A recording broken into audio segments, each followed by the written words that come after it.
3.5 billion Philippine pesos are lost daily to traffic congestion in Manila alone. This is why the Philippines is rated the 9th worst country in the world for traffic. The Philippines government has chosen to improve the traffic situation by building a network of trains.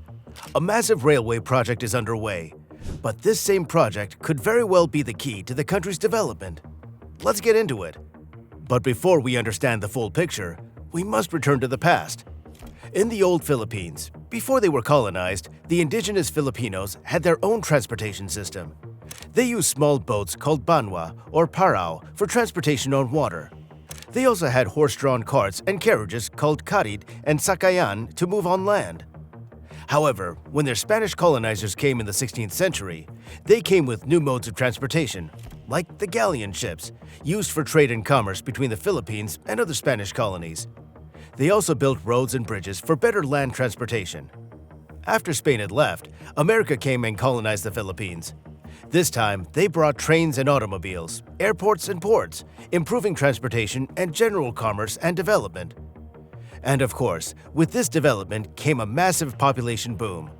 When the Americans left in 1946, the population of the Philippines was around 16.5 million. But now, in 2024, that number has grown to 115.56 million. The population boom is the primary factor putting strain on the country's transportation, which stifles development.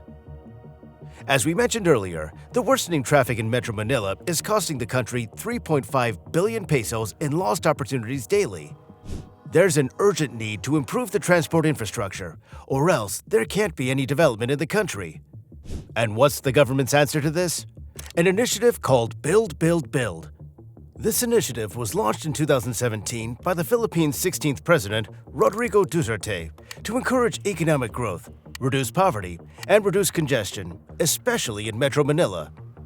The entire project covers a lot of sectors, from ICT to health, and of course, transportation. The transportation part of the Build, Build, Build program is one of its key aspects, and it includes many projects all over the country. Some of these projects include the Metro Rail Transit Line 7. This project is a 23-kilometer elevated railway line which is massive by its standards. It's supposed to consist of 14 stations running from San Jose to MRT 3 in North Quezon. Apart from the railway, the project also consists of a 22-kilometer stretch of asphalt road.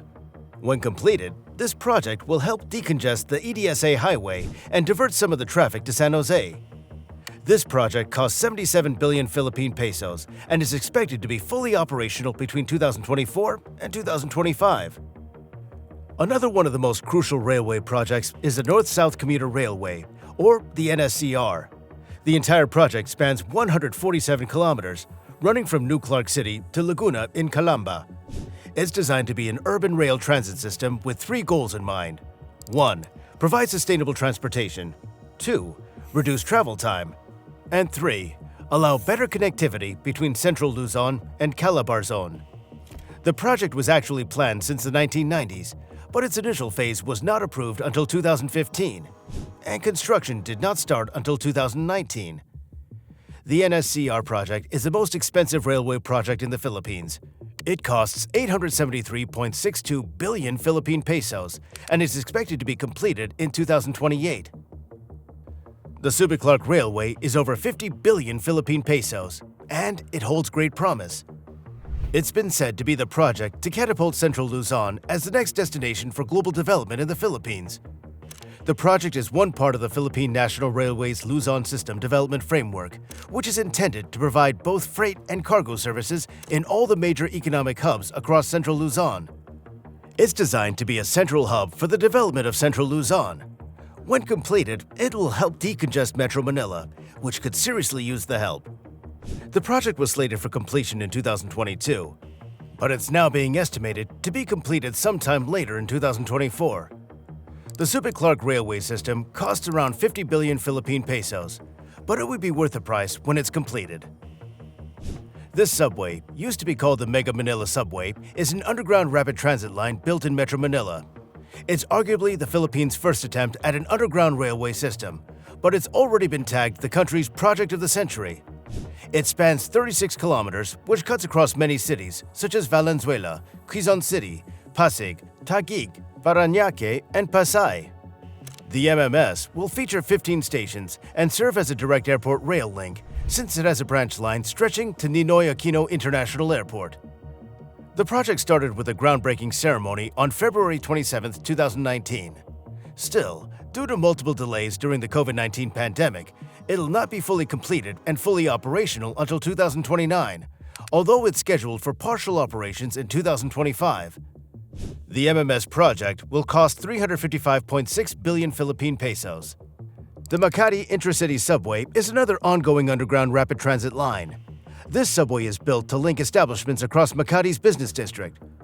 Unlike most other projects, this project is built by the Filipino government in conjunction with a private firm. It's built to have 9 stations, which will also be connected to the Metro Manila Subway, among other transportation systems. Its planning was started in December of 2018, and since it's a smaller project than the MMS, it's expected to be completed in 2025 and cost 125 billion Philippine pesos. There are a lot more projects under the Build project.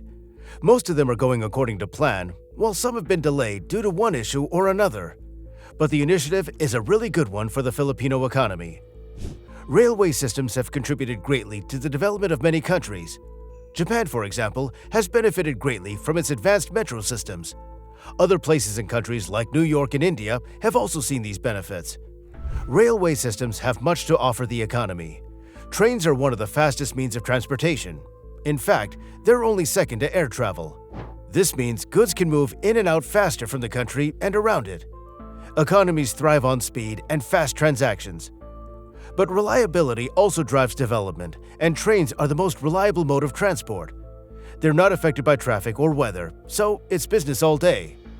Trains can also carry a huge bulk at once, and volume also helps the economy over time. Just one rail convoy can carry the equivalent of 80 trucks.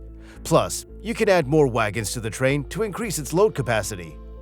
One more thing about trains is that they have a meager environmental impact, saving money spent on environmental cleanup. Trains are also cheaper and safer than all other modes of transport. In short, they are a great investment in the economy of the Philippines. Yes, most of the projects are uncompleted at this moment, but you can bet by the time they're all completed, the Philippines won't be the same country. It will be better in transport, economy, and in so many other ways that we can't wait to see it. Now, do you think the railway projects are a good idea or not? Which ones are you most excited for? Let me know what you think about them in the comment section below. Also, don't forget to like, share, and subscribe to the channel. And with that, we'll see you in our next video.